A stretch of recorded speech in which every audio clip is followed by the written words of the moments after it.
Have you ever felt that familiar pang in your chest, that urgent need to belong?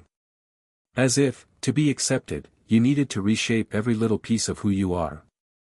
It's a deep echo, an almost ancestral ache that stays with us from our very first steps. The quest for social acceptance is an invisible choreography we dance every day, often without realizing the tune. But what if the key to understanding this quest lay with one of the most delicate and surprising creatures of the ocean? Prepare to dive into the world of a tiny master of camouflage, the seahorse, and discover how its fragility and its art of fitting in can reveal profound truths about our own need to be seen and accepted. The yearning to belong is as fundamental to human existence as the need for food or shelter. It's a primal drive, a deep-seated desire to be part of a group, to be accepted, valued, and understood. This isn't just about making friends, it's about our very sense of self and security. Think about how we navigate social situations. We often subtly, or not so subtly, adjust our opinions, our humor, or even our physical appearance to fit in. This isn't necessarily a conscious manipulation, it's an ingrained impulse to avoid rejection, a fear that can feel as potent as physical pain. From childhood, we learn the importance of fitting in. On the playground, being chosen for a game can feel like the ultimate validation, while being left out stings with the bite of loneliness. As teenagers, this need intensifies. The pressure to conform to group norms, whether it's clothing, music tastes, or even academic performance, becomes immense. It's an age when individuality often takes a backseat to the overwhelming desire for pure acceptance. Later in life, this drive translates into our professional and personal spheres. We seek approval from colleagues, strive for recognition from superiors, and yearn for acceptance within our families and chosen communities. This constant negotiation of our authentic selves versus our perceived social roles can be exhausting. We might find ourselves laughing at jokes we don't understand, agreeing with opinions we don't share, or downplaying our successes to avoid making others uncomfortable. The insidious nature of this drive is that it often makes us believe that our worth is tied to external validation. The more we seek acceptance outside ourselves, the more fragile our self-esteem becomes. It's a delicate balance. While a healthy sense of belonging is crucial, an over-reliance on external approval can lead us down a path of emotional camouflage, where our true colors are hidden in plain sight. This constant performance, this endless quest to mold ourselves into what we believe others want us to be, often leaves us feeling disconnected from our deepest desires and true identities.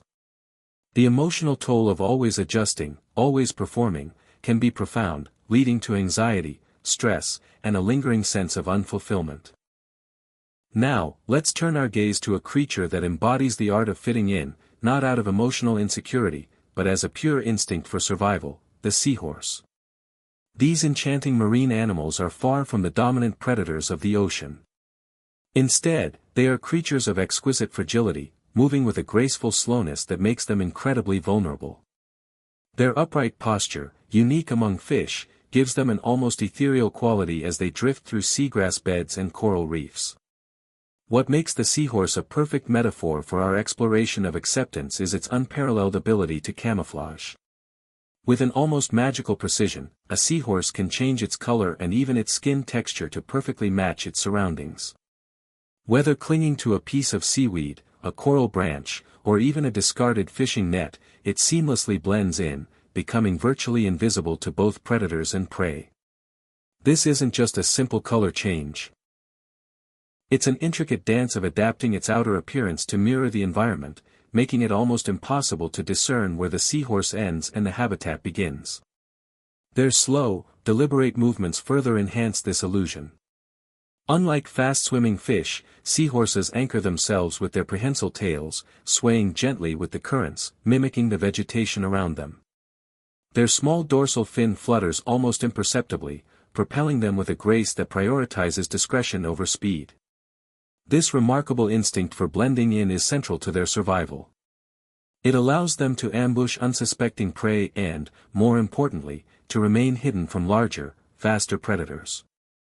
In the vast, often dangerous ocean, the seahorse's strategy isn't about confrontation or dominance, it's about subtle adaptation, about becoming part of the fabric of its world to ensure its continued existence. Their entire life revolves around this exquisite art of merging, of becoming an indistinguishable part of the environment, a powerful example of how fragility can lead to masterful adaptation. The exquisite dance of the seahorse's camouflage isn't merely a trick of nature, it's a profound mirror reflecting our own intricate human behaviors. Just as the seahorse subtly shifts its hue and texture to become indistinguishable from its surroundings, we too, in our deep-seated need for acceptance, often adjust our own colors to blend into the social landscape. The seahorse, vulnerable and slow, knows instinctively that to survive, it must disappear, becoming a seamless extension of its environment. Its very fragility drives this masterful act of blending. And so it is with us. Our own emotional fragility, our inherent vulnerability to rejection and isolation, often propels us into similar acts of emotional and social camouflage. We might, without conscious thought, adopt the opinions of those we admire, mimic their mannerisms, or even suppress our true passions if they don't align with the perceived group norm.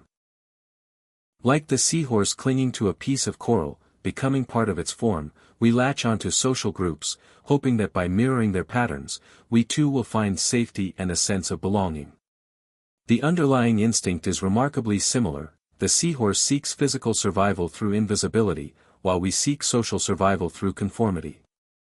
Consider the subtle ways this plays out: the quiet person who suddenly becomes boisterous in a new friend group, the artist who downplays their creativity in a corporate setting, or the individual who laughs at a questionable joke just to avoid standing out.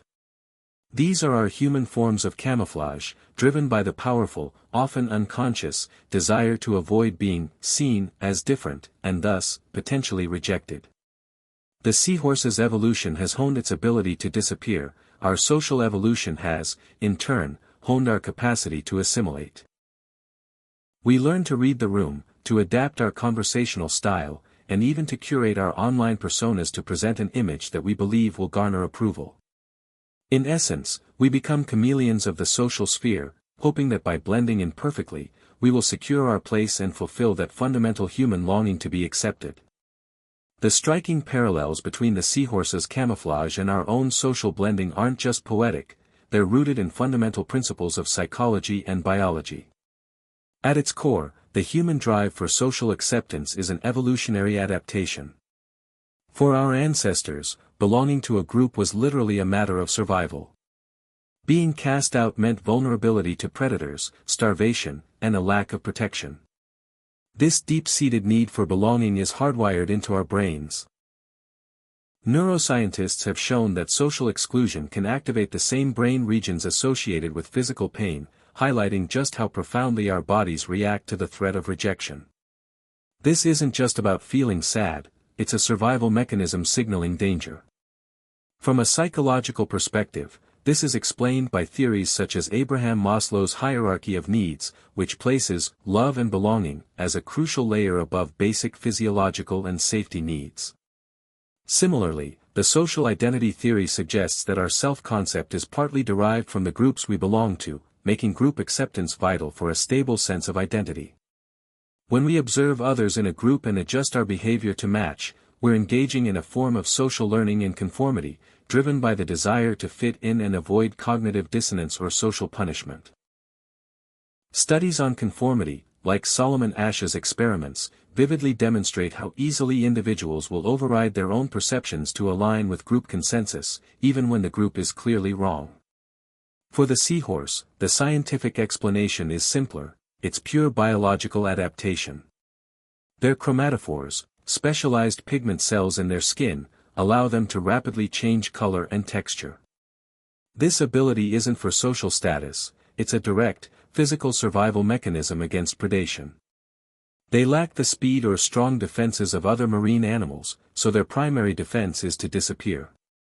This is a classic example of natural selection at work, where an advantageous trait, camouflage, improves survival rates and is passed down through generations. While humans don't change skin color to blend in, our cognitive and emotional flexibility allows us to perform an analogous feat. Adapting our social presentation to increase our chances of acceptance and reduce the perceived threat of social ostracization. The mechanisms differ, but the underlying drive, to reduce vulnerability and ensure a form of survival, remains profoundly similar. Now that we understand the psychological and biological underpinnings, let's bring these concepts to life with real-world examples that show how this human camouflage plays out in our daily lives, often mirroring the seahorse's instinctual blend. Think about the classic high school scenario. A new student arrives, eager to make friends. They observe the popular clique, they wear certain brands, listen to specific music, and use particular slang. The new student, perhaps unconsciously at first, begins to adopt these traits. They might start wearing similar clothes, pretending to like a band they've never heard of, or even changing their accent to sound more like the in-group. This isn't necessarily deceit. It's a powerful, almost reflexive attempt to blend in and be accepted, much like a seahorse adjusting its patterns to match a coral reef, hoping to avoid being singled out. Or consider a professional setting. A new employee joins a team where everyone stays late and no one takes lunch breaks. Even if this goes against their personal work-life balance preferences, they might start staying late themselves and eating at their desk. Why? Because the underlying fear of being perceived as not a team player or not committed is a powerful social threat. Their actions become a form of professional camouflage, an attempt to fit into the established culture and secure their position, just as the seahorse camouflages to secure its place in the ecosystem. Even in the digital age, this instinct is rampant. We scroll through social media, seeing carefully curated highlight reels of others' lives. We might then feel pressured to post similar content, exotic vacation photos, perfectly plated meals, or triumphant career milestones, even if our daily reality is far less glamorous. We select filters, choose specific angles, and craft captions to present an idealized version of ourselves that we believe will garner likes and positive comments. This constant presentation, this endless search for digital validation, is a sophisticated form of online camouflage, an attempt to seamlessly integrate into the highly polished world we perceive around us, driven by the same fundamental human desire for acceptance and belonging. In each of these mini-stories, the common thread is the subtle, yet powerful, act of adapting our outer selves to survive and thrive within our chosen environments. The journey through the seahorse's camouflage and our own human quest for acceptance brings us to a crucial point of reflection. What can we truly learn from this intricate dance of adaptation? The seahorse, in its gentle wisdom, teaches us that blending in can be a powerful survival strategy. It allows them to navigate a vast, complex world where their inherent vulnerability could otherwise be a death sentence. For humans, too, a degree of social adaptation is essential for harmonious living. It facilitates cooperation and builds community. However, the deeper lesson lies in understanding the cost of constant camouflage. While the seahorse physically blends with its environment, it doesn't lose its inherent seahorseness. It remains unique, distinct in its form and biology, even as it becomes momentarily invisible. For us, the danger arises when our social camouflage becomes so pervasive that we start to lose touch with our authentic selves. When the pursuit of external validation overshadows our internal compass, we risk becoming strangers to our own desires, values, and passions.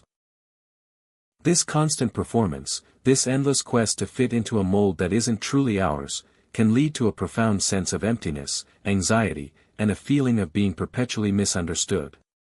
This exploration invites us to ask ourselves, are we truly belonging, or are we merely conforming? Is our sense of acceptance coming from a place of genuine connection, where our true selves are seen and valued, or is it contingent on us maintaining a facade?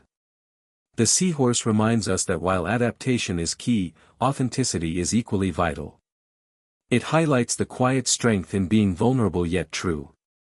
Perhaps the ultimate lesson isn't about eradicating the need for acceptance, but about redefining it. It's about cultivating self-acceptance, so that our interactions with the world come from a place of secure self-worth, rather than a desperate need for external validation. When we truly accept ourselves, the act of blending in becomes less about disappearing and more about comfortably coexisting, allowing our unique light to shine through even when we choose to adapt. So, what does the delicate seahorse, master of disguise, ultimately whisper to us?